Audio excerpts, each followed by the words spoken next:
প্রিয় বন্ধুরা, আসসালামু আলাইকুম।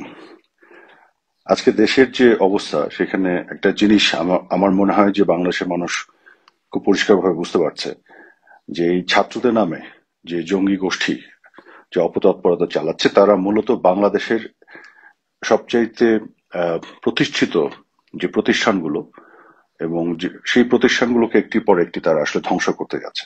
আপনি খেয়াল করে দেখুন, তারা ছাত্রলীগের মতন একটি প্রতিষ্ঠানকে নিষিদ্ধ করেছে।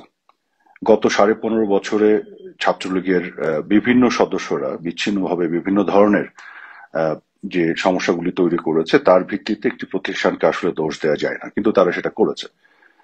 এখন ছাত্রলীগ সংগঠন হিসেবে সেই যে কর্মকাণ্ড যেগুলোকে আসলে সমালোচনা করা হচ্ছে, সেগুলোকে কখনো অ্যাপ্রুভ করেছে? করেনি।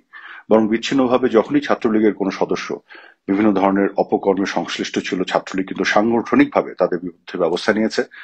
এবং আওয়ামী লীগ সরকারও কিন্তু আইনগতভাবেও তাদের বিরুদ্ধে ব্যবস্থা নিয়েছিল। তো বাংলাদেশের মানুষের আসলে গোল্ডফিশ মেমোরি, তো মানুষ ভুলে যায় 2001 থেকে 6 পর্যন্ত বিএনপির ছাত্র সংগঠন ছাত্রদল কি কি করেছিল। আপনি কম্পেয়ার করে দেখলে দেখবেন যে বাংলাদেশের যে রাজনৈতিক বাস্তবতা, সেখানে ছাত্র সংগঠনগুলোর আচরণ মোরলেস একই রকমই থাকে, বিচ্ছিন্নভাবে এই ধরনের ঘটনাগুলি ঘটে। 2001 থেকে 2006 যদি আমি বাদও রাখি, আপনি 91 থেকে 96 পর্যন্ত ছাত্র দলের ভূমিকাগুলো দেখেন। আর ছাত্র শিবির এর কথা তো বাদই দিলাম, এরা তো একেবারেই মুক্তিযুদ্ধ বিরোধী একটি সংগঠন। কারণ ছাত্র শিবিরের প্রতিটি সদস্যদের কথা যেটি বলা হয় যে তারা তো আসলে 71 সালে মুক্তিযুদ্ধের সময় ছিল না, তারা রাজাকারি করেনি।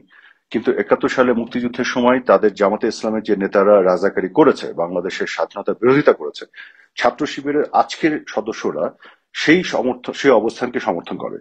কাজে তারা কিন্তু আইডিওলজিক্যালি আসলে রাজাকার। তারা যেহেতু তখন জন্ম হয়নি বলে তারা রাজাকারিটা করতে পারেনি, কিন্তু জন্ম হলে তারা করতো, কারণ তারা আজকের বাস্তবতায় কিন্তু বাংলাদেশকে মেনে নিতে বাধ্য হলেও বাংলাদেশের স্বাধীনতাটা যে প্রক্রিয়া হয়েছে সেটিকে তারা এখনো সমর্থন করে না, এটা তারা বিভিন্ন জায়গায় বলেছে। আর ছাত্র শিবিরের যে রক কাটা রাজনীতি, জঙ্গিবাদী রাজনীতি, এই সবকিছু যদি আপনি চিন্তা করেন, তাহলে নিষিদ্ধ হলে আসলে ছাত্র শিবিরই নিষিদ্ধ হওয়া উচিত, বা জামাতে ইসলাম, যেহেতু তারা বাংলাদেশের জন্মের বিরোধিতা করেছে। এবং বাংলাদেশের জন্মের সময় যে যুদ্ধ, মুক্তির যে যুদ্ধ, সেই যুদ্ধে যে 30 লক্ষ শহীদ, 2 লক্ষের উপরে যে নারীদের সম্ভ্রমহানি হয়েছে, এবং সেগুলো পাকিস্তানি আর্মিরা যেভাবে করেছে, তার সাথে পূর্ণাঙ্গ সহযোগিতায় ছিল জামাতে ইসলামের নেতৃত্ব, এবং জামাতে ইসলাম সংগঠন হিসেবে তার সাথে ছিল। কাজে এই গণহত্যাকারী দল এবং তাদের ছাত্র সংগঠন স্বাধীন বাংলাদেশে তাদের নৈতিকভাবে এবং আইনগতভাবেও কোনো রাজনীতি করার সুযোগ থাকা উচিত নয়। কিন্তু আজকে এই ছাত্র শিবির এবং জামাত এবং পাকিস্তানপন্থী জঙ্গি গোষ্ঠীদেরকে সাথে নিয়ে এই তথাকথিত ছাত্ররা, যারা এই আন্দোলনের নেতৃত্ব দিয়েছে, বলা হচ্ছে জুলাই আগস্টে, তারা কিন্তু ছাত্রলীগকে নিষিদ্ধ করলো। অথচ ছাত্রলীগের জন্ম 1948 সালে, এবং 48 সালে জন্মের পর থেকে ছাত্রলীগ সাংগঠনিক ভাবে তাদের যে অবদান, 48 সাল থেকে কিন্তু তারা ভাষার যে আন্দোলন, ভাষার অধিকার, বাংলা ভাষার অধিকার রক্ষার জন্য তাদের আন্দোলন ছিল। 52 সালে তাদের গৌরবোজ্জ্বল ভূমিকা ছিল।